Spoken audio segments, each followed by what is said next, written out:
Good evening, my friends. It's William, and I just finished the video for the 1907 diary series. I wasn't sure if I was going to get to 1921, but I'm very glad that I did. I just wasn't sure if I'd have enough energy. Everything is discombobulated today, and in fact, I was trying to light a candle. And I have these actually quite nice matches that I got at a cigar shop, but every one I try to light breaks. So I've finally given up, and yeah, I guess that's okay. You can see me, right? So yesterday we joined Dmitri in Hamburg. The date of this diary entry is 15th February 1921. That is the old Julian calendar. It was actually the 2nd of March. In the Western world, the rest of Europe, and Dmitri was writing this diary entry not in Hamburg, but in Copenhagen. So after having given us some basic information about Copenhagen, he's now gone back to talk about the day he had to spend. He overnighted in Hamburg because he missed his train to Copenhagen, and he took full advantage of it. I'm so pleased with that because it's really fascinating. So yesterday he was telling us about how strange it strikes him that there are no military personnel to be seen, that there are big barracks, but they're empty, and there are no soldiers around, and that the only military presence that he's noted is these men in these sort of mysterious green uniforms that don't look like, the normal German uniforms that he himself would have seen at the front in 1914. There's something else, and he's sort of jumping to the conclusion that they are the uniforms of, as he puts it, a new army, a new German army. So as I said yesterday, unfortunately, I can't speak to that as far as what the terms were of the Versailles Treaty. I always thought that Germany was, after the war, only allowed to have a very small sort of skeleton of a standing army. And maybe that's what this is that Dmitri is talking about, but I don't know. So, and he observed also that people had not taken down photographs or paintings or any pictures that they had of the Emperor Wilhelm II and the Crown Prince, and there were also photographs everywhere of Hindenburg.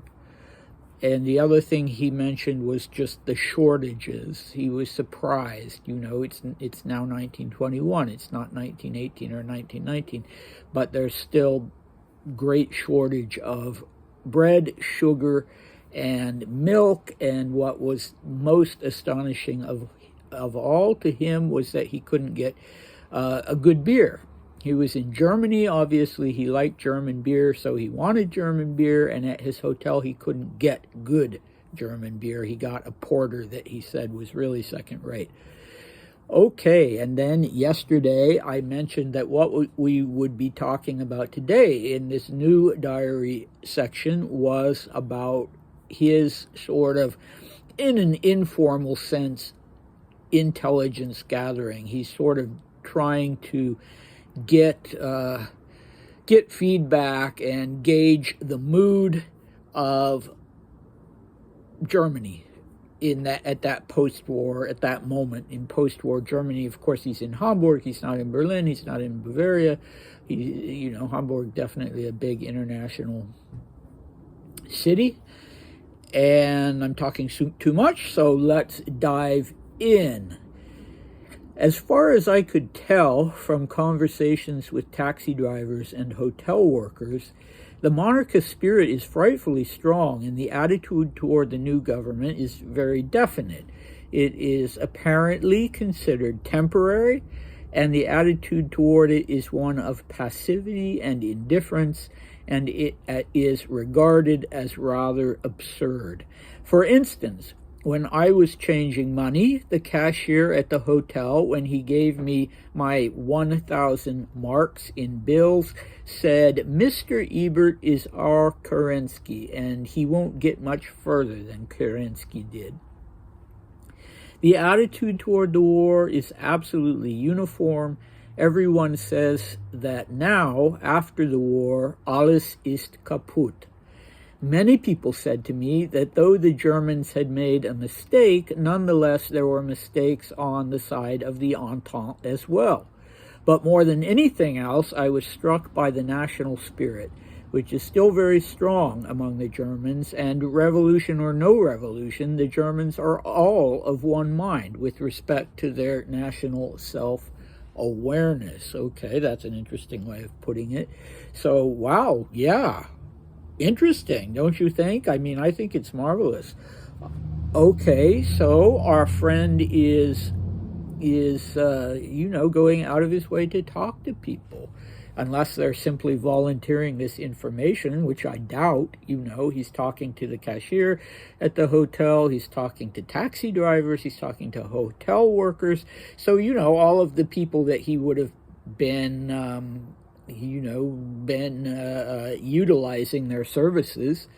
Obviously, he was taking taxis and he was at the hotel. And so, the people that he encountered, he was asking them, apparently. I would assume with great tact, but he was bringing the subject up and taking note of what they were telling him. And the first thing he tells us is that the monarchist spirit is strong. And I think that undoubtedly pleased him very much. Not that he was any friend of the Hohenzollerns or Wilhelm II, but he wanted the monarchist spirit, obviously, to continue in Europe, all over Europe. Wherever there were monarchies, he wanted the monarchist spirit to remain and not become a thing of the past, or he didn't want monarchies to become a thing of the past. So the next thing is the attitude toward the Weimar government, and he finds, interestingly, that people don't, they're not horrified, they're not opposed, they just see it as sort of a temporary solution, and that, what can you say? They're more or less indifferent. It seems a little ridiculous, but it's okay. And it's interesting that this cashier compares it precisely to the Russian provisional government, which was in place as soon as the February Revolution took place in Russia in 1917. The provisional government was established originally under Prince Lvov, I believe, and then Kerensky took over, Alexander Kerensky, who ended up, interestingly, being a professor at Stanford University in later years. But he lasted, and the provisional government lasted until October, when the Bolsheviks and Lenin took over and drove them out, and that was that, and the Civil War started. Kerensky managed to escape.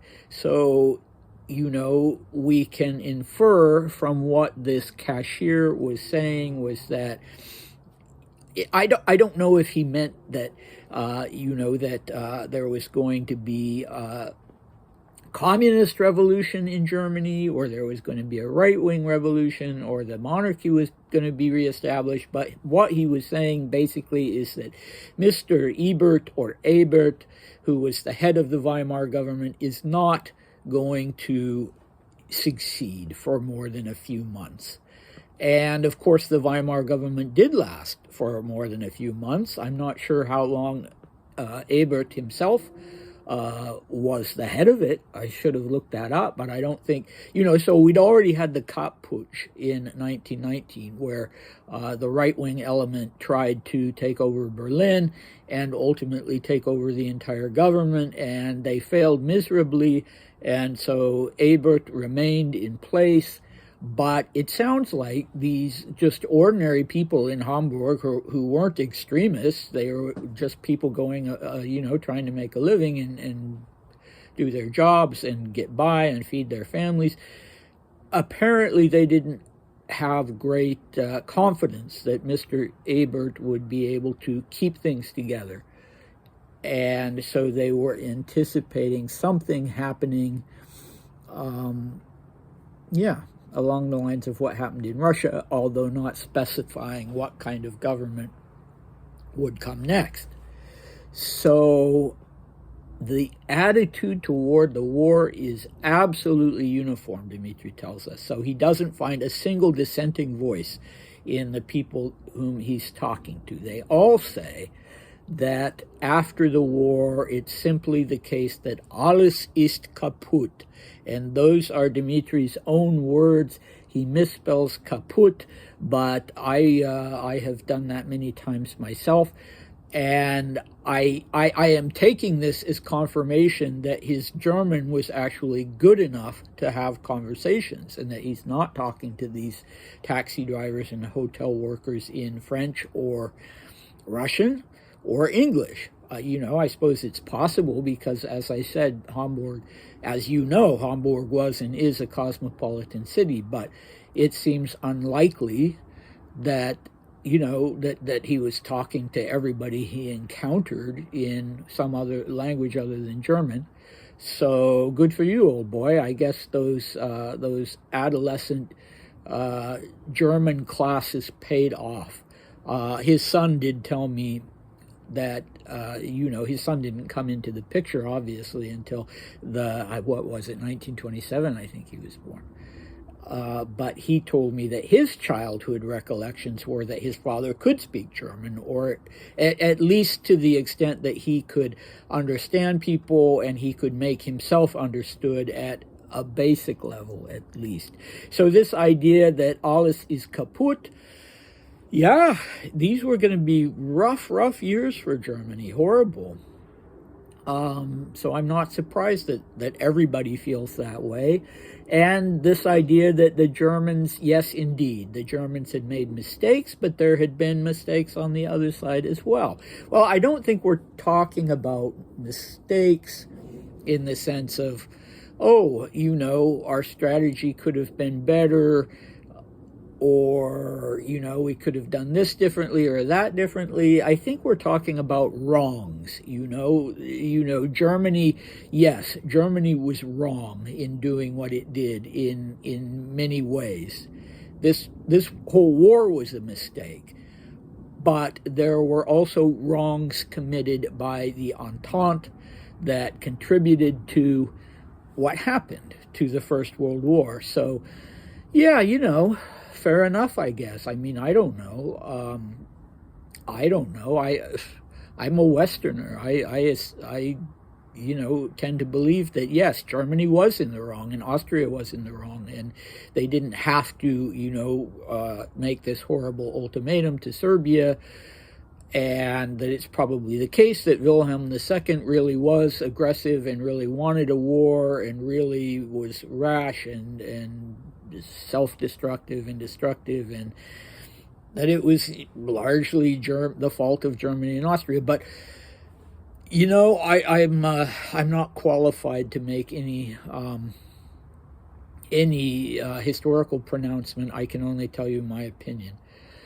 And if people say, after any war, if people say, well, we could have done things differently, but there are things that the other side could have been done differently too.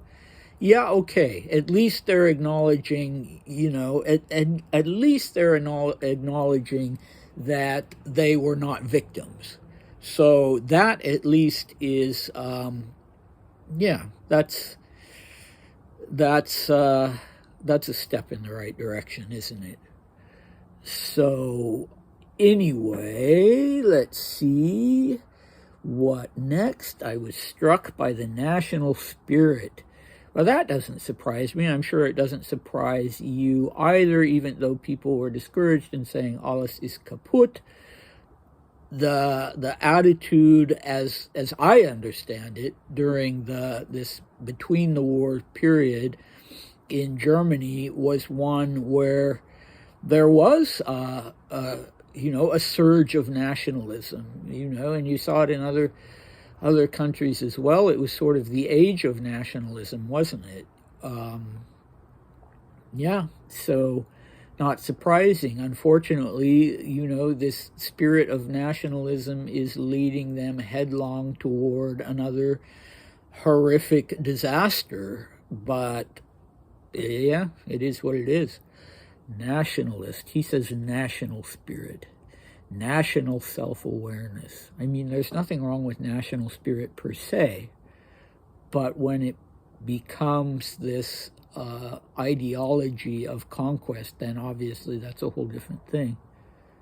I really shouldn't be ruminating on all of this because you have your own opinions anyway. But it's interesting that was what Dmitri discovered in Hamburg. Nothing really surprises him except that he can't get a decent beer. And tomorrow, you really must come back for tomorrow's video because it's going to continue to be so interesting. He's going to finish up with Hamburg, and he's going to talk to us about how people reacted to him as a Grand Duke, specifically as a Grand Duke. I wasn't sure, that he was necessarily making it clear who he was, but whether he did or whether the hotel did or whatnot, people knew who he was, and he's going to tell us how they addressed him, and he's going to tell us about an evening at the theater, at a review, where various things relevant to the war and to the national spirit and so on and so forth were enacted on stage. And of course, Dmitri was also watching what was going on stage and how the audience was reacting to it. So you will definitely want to come back for that. And then after that, we'll be going back to what he's doing in Copenhagen. All right. See you next time. Bye.